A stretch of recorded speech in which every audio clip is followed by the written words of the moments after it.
नवी मुंबईच्या कोपरखैरणे येथील सेक्टर 2 मधील प्लॉट क्रमांक 12 वरील विद्याभवन सोसायटीत सुरू असलेल्या खासगी शिकवणी वर्गावर पहिल्या मजल्याचा स्लॅब कोसळून एक 14 वर्षीय विद्यार्थ्याचा अंत झाल्याची दुर्दैवी घटना घडली आहे। या दुर्घटनेत अनेक विद्यार्थी जखमी झाले असून अग्निशामक दलाच्या जवानांनी 12 विद्यार्थी आणि एका शिक्षकेसह 13 जणांची ढिगाऱ्या घालून सुखरूप सुटका केली।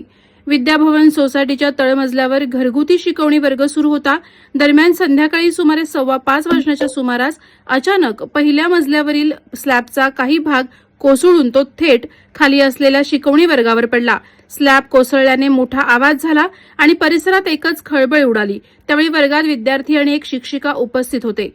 सर्वजण स्लॅबच्या ढिगाऱ्याखाली अडकले होते। घटनेची माहिती मिळताच स्थानिक नागरिकांनी पोलीस आणि अग्निशामक दलाला कळवलं। अग्निशामक दलाचे जवान तातडीनं घटनास्थळी दाखल झाले आणि बचाव कार्य सुरू केलं।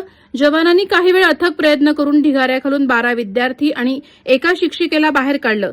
जखमी विद्यार्थ्यांना तातडीनं उपचारासाठी जवळच्या रुग्णालयात दाखल करण्यात आलं।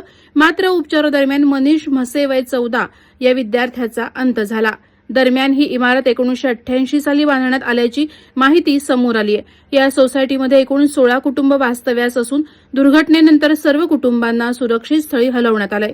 या घटनेमुळे कोपरखैरणे परिसरात हळहळ व्यक्त होत आहे। वादळवारा लाईव्हसाठी न्यूज ब्युरो, नवी मुंबई।